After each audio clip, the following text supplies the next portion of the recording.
అయితే బొగ్గుని డైరెక్ట్ మీరు ఏం చేయాలంటే నీళ్ళలో వేయొద్దు. మీ అక్వాఫోనిక్స్, ఈ ఇవన్నీ అక్వాకల్చర్లు, ఈ పాండ్స్ ఉంటాయి కదా, అన్నిట్లో వేసుడు డైరెక్ట్ వేయొద్దు.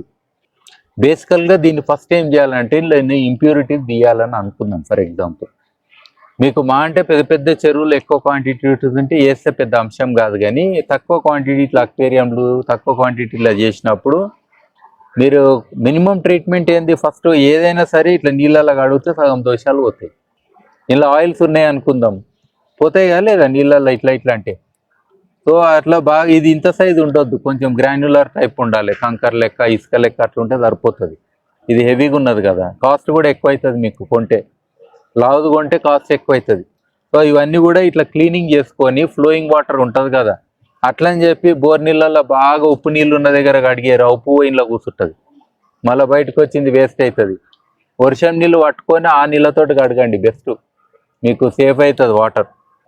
వర్షం నీళ్ళు పడతాయి కదా, దాని యొక్క టీడీఎస్ ఇవన్నీ తక్కువ ఉంటాయి. డిస్టిల్డ్ వాటర్ ఎంతనో వర్షం నీళ్ళు దానికి క్లోజ్గా ఉంటుందా లేదా, ఇంకా మైల్డ్గా అసిడిక్ ఉంటుంది కాబట్టి మంచిదే మనకు. అర్థమైందా, దాని పోరాసిటీ పెరుగుతుందా లేదా. సో వర్షం నీళ్ళు ఫస్ట్ ప్రయారిటీ. రెండోది ఆరో నీళ్ళు, ఊర్లలో అమ్ముతారు కదా ₹2 లీటర్, రూపాయికి లీటర్ అట్లా అమ్ముతారు కదా. ఓకే, సో ఇది పీసులు అనుకోండి. సో అట్లా మనం ఏం చేయాలి, లేదా కొన్ని చెరువు నీళ్ళు ఉంటాయి, చెరువు నీళ్ళు ఇంకో ప్రయారిటీ, ఎందుకంటే చెరువు నీళ్ళు హార్డ్నెస్ తక్కువ ఉంటాయి. అర్థమైందా, మీది నీళ్ళు కదా. ఇక లాస్ట్ మనకు ప్రయారిటీ ఏంది, భూగర్భ జలాలు, అది డీప్ బోర్వెల్. అవి తర్వాత తెలిసిపోతుంది, నోట్లో నీళ్ళు పోసుకుంటే తెలియదా మీకు హార్డ్ సాఫ్ట్ అనేది. సో మనకు ఇట్లా దీని ఒక మినిమం ఏంటంటే నీళ్ళలో కడగడం అని ఒక పద్ధతి. సరే, ఇప్పుడు మనం ఈ కడిగినాక నీళ్లు చూడండి, దాని పిహెచ్ ఎక్కువ ఉంటుంది.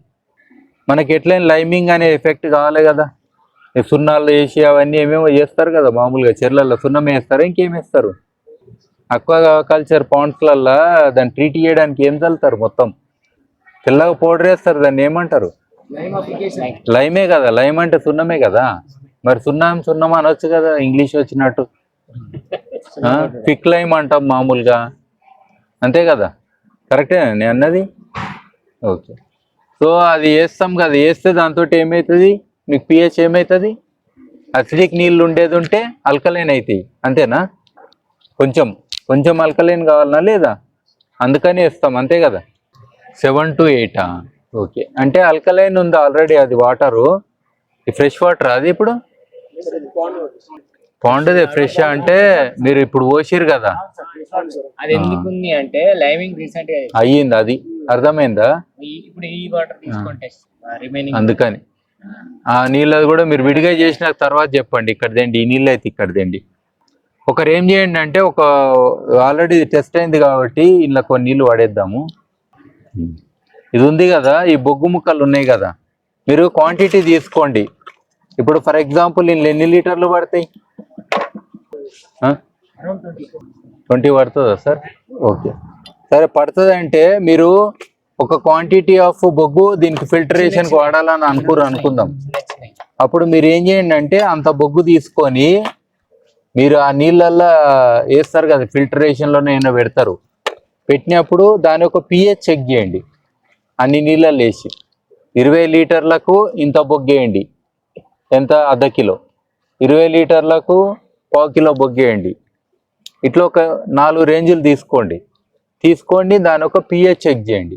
మీ రేంజర్ దాటి ఉరుకొద్దు, గుర్తుపెట్టుకోండి. మీ రేంజెస్ ఉంటాయి కదా, మీ ఇంత రేంజ్ అనేది, ఆ రేంజ్ అనేది పిహెచ్ చాలా ఇంపార్టెంట్, గుర్తుపెట్టుకోండి ఫిషెస్కి, అవునా కదా. ఆ రేంజ్లో మీరు ఫిక్స్ చేసుకోండి. ఫస్ట్ చేసుకున్నాక ఈ బొగ్గులు ఉన్నాయి కదా, మీకు 3-4 మెథడ్స్ ఉన్నాయి మీ దగ్గర. ఒకవేళ సాక్స్ లాంటిది ఏదైనా ఉంటుంది కదా, అందులో వేసేయండి. ఇది నైలాన్ సాక్స్ టైప్ ఉంటాయి కదా, కొంచెం అంటే ఊరితేనే ఇది కావద్దు, డీకంపోజ్ కావద్దు, అందులో వేసి దీంట్లో ఏలాడేయడం ఒక పద్ధతి. ఇంకో పద్ధతి ఏంది, నేను అన్నా కదా మా ఇంట్లో అక్వేరియంలు ఇట్లా పెట్టుకుంటా, నేను డిజైన్ పెట్టుకుంటా, పెద్ద ఇవి పొట్టిగా ఉన్నాయి కానీ ఇట్లా మంచి డిజైన్ పెట్టి ఓ బుద్ధుని గిద్దుని పెట్టేసి అందులో నీళ్ళు పోస్తా. కావాలంటే మీరు గ్రావెల్గా కూడా ఇవి చిన్న వేసుకోవచ్చు. ఇట్లా మీరు గ్రావెల్ ఇంకా హల్కగా ఉంటే రాళ్ళు వేస్తే వలుగుతుంది, ఈ లెవెల్లో పడ్డే ఉంటుంది. అది మామూలుగా ఇంత రాయి పడితే ఇప్పటికే టప్ అంటుండే.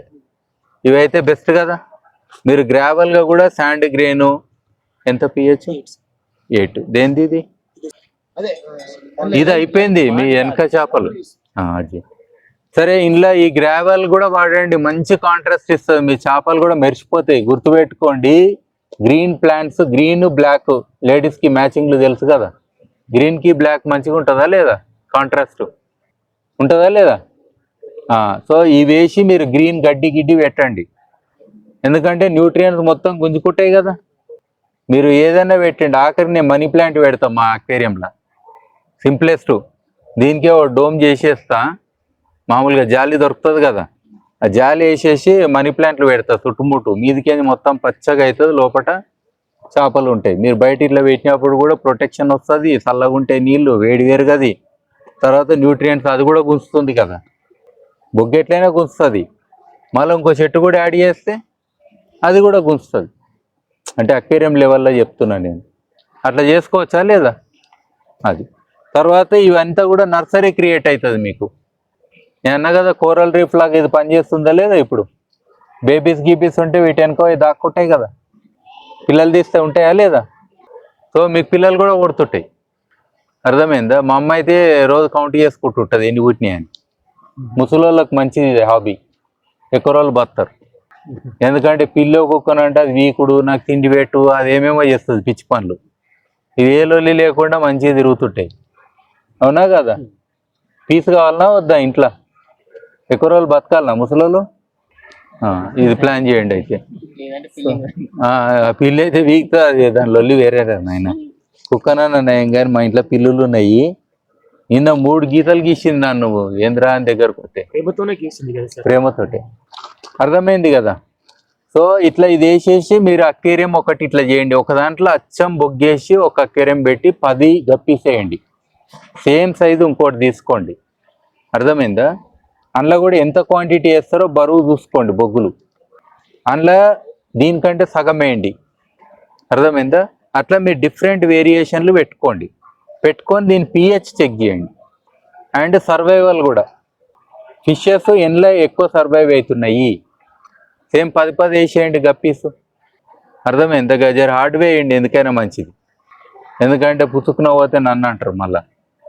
సో వేసి వాటిని చూడండి, వాటి హెల్త్ కూడా తెలుస్తుంది, ఎంత యాక్టివ్గా ఉన్నాయి.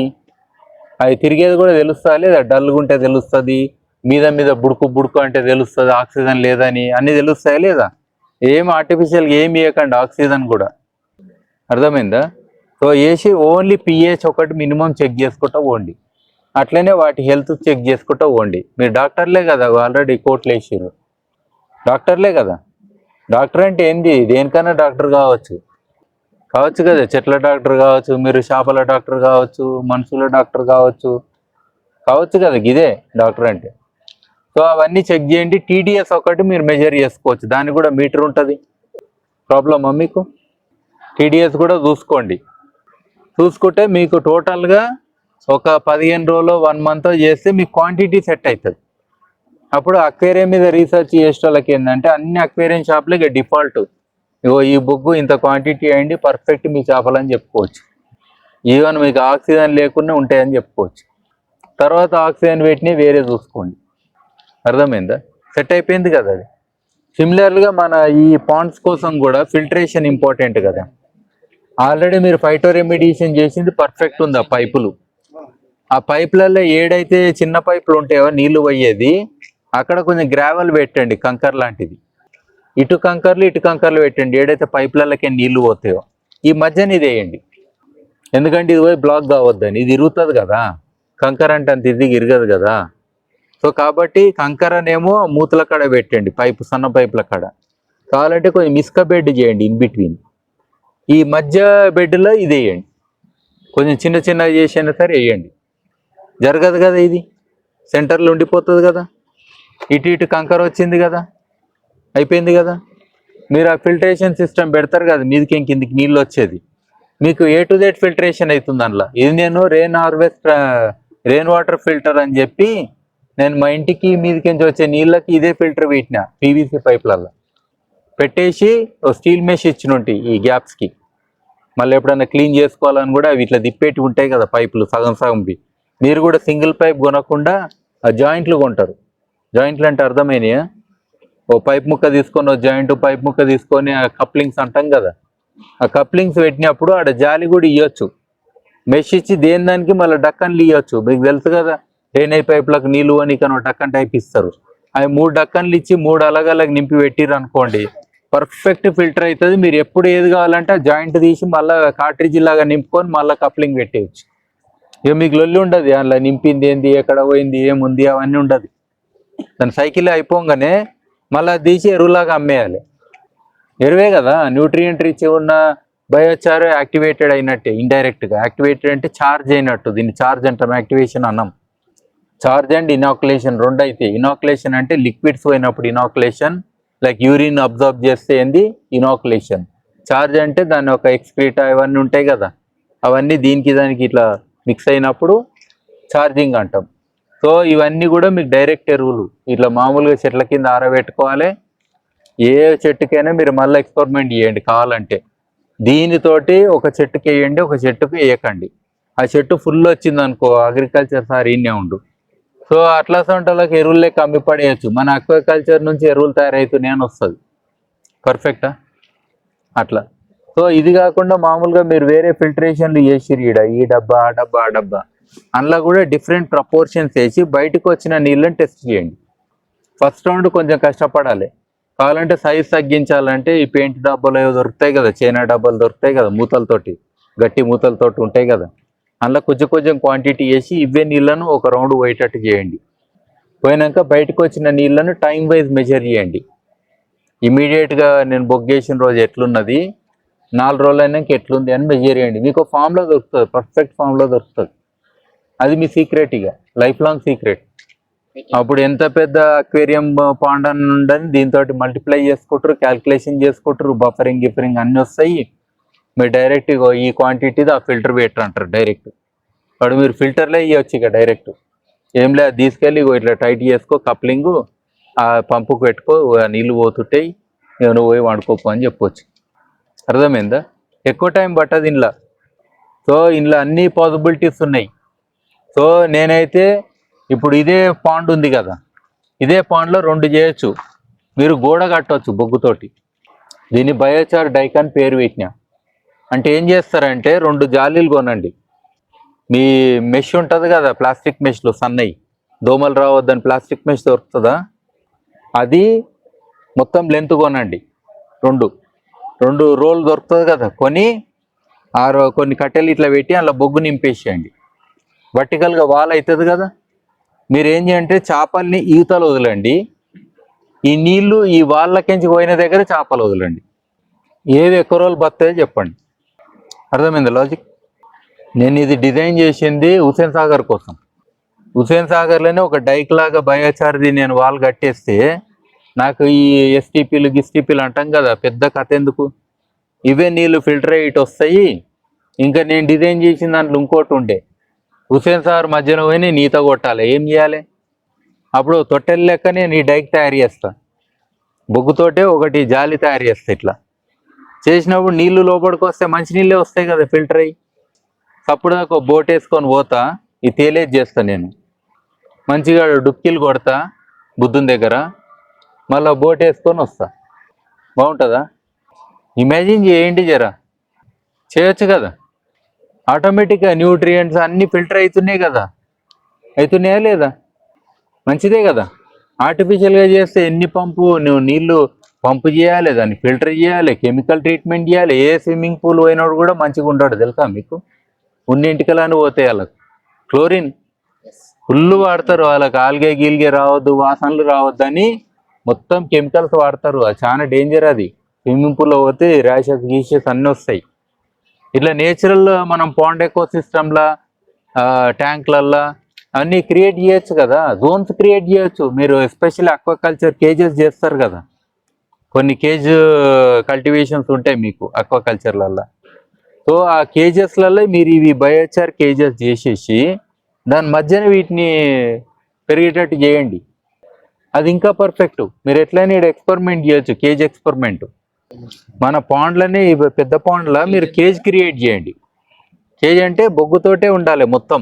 తొట్టెలో కొనుక్కరండి, కావాలంటే చిన్నపిల్లలు దొరుకుతాయి కదా, నిజంగా అదే తొట్టెలు తెచ్చి దానికి ఒక లేయర్ వేసి ఇది పెట్టేయండి బొగ్గు, దాని స్ట్రక్చర్ గట్టిగా ఉంటుంది. అర్థమైంది కదా. సో అది పట్టుకుంటుంది, దాని షేప్ వచ్చేస్తుంది మనకు బుట్టలాగా, దాని మధ్యన చేపలు వదులుండి, మీకు డిఫరెన్స్ తెలుస్తుంది కదా. అర్థమైంది కదా. సో ఓన్లీ మీరు ఇక్కడ చూడాల్సిన 4-5, ఒకటేమో విజువల్గా చూడడం, విజువల్గా మీకు తెలుస్తుంది ఈ టర్బిడిటీ ఎట్లుంది, ఆల్గే గీల్గే ఉంటే అవన్నీ తెలుస్తాయి, కళ్ళతోటి చెప్పొచ్చా లేదా. మామూలుగా నీళ్ళని చెప్పాలంటే ఇంకో సింపుల్ టెక్నిక్ ఉంటుంది, చెడిపోయినాయి అని అంటే ఇట్లా అన్నాం అనుకో, ఈ బుగ్గలు వచ్చినాయి కదా అవి పలగాలి, అవి వలుగుతలేదంటే ఖరాబ్ అయినట్టు. తెలుసా టెక్నిక్ మీకు? సింపుల్ టెక్నిక్ అది. ఈ బుగ్గలు వెంటనే వలగాలి, ఎక్కువసేపు అట్లనే తిరుగుతుంటే ఏమన్నట్టు నీళ్ళు ఖరాబ్ అయినట్టు. తర్వాత ఇంకో టెస్ట్ ఉంటుంది, కలర్ అయితే చూసారు కదా, ఇంకో టెస్ట్ ఏంది వాసన. ఇట్లా చూస్తే కూడా చాలా రకాలై మీకు వాసనలతోటి చెప్పేయచ్చు ఈ నీళ్లు బాగలేవు అనేది చెప్పవచ్చు. మీ ముక్కు ఎందుకున్నది, వాసన పట్టనికనే కదా. ఇగో ఇవి తెలిసినాయి కదా. ఇంకోటి ఏంటిది, కావాలంటే వీలైతే నాలుక మీద చుక్క వేసుకోండి. కొంతమంది, అందరు కాదు, మళ్ళీ దానికి నా మీదనే కేసు పెడతారు. అలా వేసుకుంటే కూడా మీకు టీడీఎస్ అవన్నీ ఉప్పులు గిప్పులు అన్నీ చెప్పొచ్చు. మీరు నీళ్ళు తాగేటప్పుడు నీళ్ళు తాగంగానే అంటారు కదా ఉప్పు నీళ్ళు ఉన్నాయి, ఇవి బాగున్నాయి బాగాలేవని అంటారా లేదా, అది కూడా మీకు తెలుస్తుంది. దువ్వు అంటే అసిడిక్ ఉన్నట్టు, కోకోకోలా లెక్క. కోకోకోలా యాసిడా కాదా అది. సో మీకు తెలుస్తుంది టేస్ట్, యాసిడ్ అంటే తెలుసు కదా. సో అట్లా కూడా మీరు ఇంకో కేటగిరీ చెప్పొచ్చు. తర్వాత ఫిష్ బిహేవియర్. ఫిష్ బిహేవియర్ అంటే అది ఎంత స్పీడ్గా తిరుగుతుంది, ఎంత ఆక్సిజన్ లెవెల్ చెప్పాలంటే ఫిష్ మీదనే తిరుగుతుంది. అయితే ఎక్స్ట్రీమ్ కండిషన్ ఇక మీకు తెలుసు, అది మీదనే ఇట్లా బుడగలు కొట్టుకుంటూ తిరుగుతుంది కదా నీళ్ళ మీద. ఆ టైంలో బబుల్ తీసుకుంటే ఇట్లా అంటుంటుంది, ఎగురుతుంది మీది లెవెల్లో. అప్పుడు ఇంకా వర్స్ట్ కండిషన్ అనేది కూడా తెలిసిపోతుంది.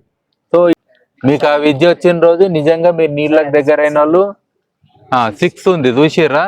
ఇప్పుడు 6 వాటర్ ఉంది కదా, ఇప్పుడు నేను దీన్ని ఏం చేస్తా అంటే ఈ నీళ్ళు ఇవ్వండి, కరెక్ట్ ఆ పాండ్ నీళ్ళు ఇవ్వండి, ఇవేనా. ఇప్పుడు దీన్ని ఏం చేద్దామంటే బొగ్గులో కలుపుదాం. ఇది పట్టుకోండి, పెద్ద బీకర్ ఇవ్వండి, ఇది పడేసేయండి, అది ఇవ్వండి, సరిపోయింది. ఇప్పుడు నేను ఏం చేస్తున్నా అంటే 6 ఉంది కదా, ఇంట్లో నేను ఏం చేయాలి, ఇప్పుడు బొగ్గేస్తా. అంటే ఇప్పుడు సార్ అన్నెసరి పాపం చేపలు చచ్చిపోతాయి, 6 అయింది అన్యాయం అయితే ఏమని ఏం చేస్తుండే, దాన్ని కష్టపడి దాన్ని మళ్ళీ తీయాలి, కొత్త ఎన్వైరన్మెంట్ వేయాలి. మీకు తెలుసు ఎక్కువ మోర్టాలిటీ ఒక ఫిష్ని ఆ ఉన్న కండిషన్లకి కింద తీసి కొత్త కండిషన్లు వేసినప్పుడు ఎక్కువ ప్రాబ్లం అవుతుంది. అర్థమైందా లేదా. ఫర్ ఎగ్జాంపుల్ ఈ పాండేమో ఎండకున్నది, ఆ పాండేమో నీడకున్నది, ఆడున్న టెంపరేచర్ వేరే ఈడున్న టెంపరేచర్ వేరే. లేకపోతే సార్ ఏం చేయాలి, ముందు నీళ్లు తీసుకొచ్చి డ్రమ్లో పోసి, అది కూడా నీడకున్న డ్రమ్ములనే పోసి, ఈ టెంపరేచర్ ఒకటైనాక కండిషన్ అయినాక మెల్లమెల్లగా దాన్ని అడ్జస్ట్ చేయాలి అందులోకి ఆ టెంపరేచర్కి. అది చాలా కష్టం. మీకు తెలుసు కదా, షాక్ అనేది ఒకటి ఉంటుంది చేపలకు, టప్ప కొట్టుకొని చచ్చిపోతాయి, వాటికి టెంపరేచర్ వేరియేషన్ అయితే బతకాయి. సో కాబట్టి ఇప్పుడు మీరు ఏం చేయాలి, దీన్ని ఇంకా ఎక్స్టెండ్ చేయొచ్చు అనే దాంట్లో మీరు ఏంటంటే బొగ్గు ఉంది కదా, ఇప్పుడు నేను బొగ్గు ముక్కలు వేస్తున్నా, దీనికి ఎంత క్వాంటిటీ వేస్తే, ఫర్ ఎగ్జాంపుల్ ఇది ఇప్పుడు వేసి మనము లంచ్ చేసినాక జెర్సేపు అయినాక దీని పిహెచ్ చూద్దాం. చూసినాక ఫర్ ఎగ్జాంపుల్ ఈ 7.5 అట్లా వచ్చింది అనుకుందాం, పర్ఫెక్ట్ కదా, ఇక సార్కి పని తప్పింది. అడేం చేయాలి, కొన్ని కిలోల బొగ్గు తెచ్చి చల్లాలి, ఫిష్ హ్యాపీగా ఉంటాయి, అన్నీ మంచిగా ఉంటాయి, మనకు అట్లీస్ట్ సర్వైవల్ అవన్నీ పెరుగుతాయి. అర్థమైందిగా టెక్నిక్ అట్లా. అయితే ఏదైనా పిహెచ్ అయినా టెంపరేచర్ అయినా ఏదైనా సడన్ షాక్ ఇవ్వద్దు. మనం యాడ్ చేయడం కూడా కొంచెం స్లోగా కొంచెం వేయాలి. మీరు అన్నం ఒకటేసారి తింటారు, ఒక ముద్దల మెల్లగా తింటారు, స్నానం చేస్తే మెల్లగా చేస్తారు కదా, బయట ఎంతమంది అన్న లైన్ ఉండను కానీ ఆగు అంటారు కదా అట్లా. సో ఇది కూడా అట్లనే మనం మెల్లమెల్లగా గీయాలి. ఆ పిహెచ్ కూడా సడన్ షాక్ లాగా చేంజ్ చేయొద్దు. అర్థమైందా? ఓకే కదా. సో ఇట్లా చేసుకుంటూ వెళ్తే ఇది కూడా మీకు చెప్తుంది, ఇది ఇట్లనే దాపెట్టండి, మనము లంచ్ అయినాక దీని పిహెచ్ చెప్పాలి. ఓకే. సో ఇది, సో ఇట్లా సింపుల్ ఎక్స్పెరిమెంట్ చేయండి. సో మీకు ఇప్పుడు ఎన్ని చెప్పినా ఆల్రెడీ స్పీచ్లో చెప్పేసిన. ఒకటి, దీని నుంచి ఎరువులు ఎట్లా చేయాలనేది ఒకటి, అది అడిషనాలిటీ మీకు లాభం.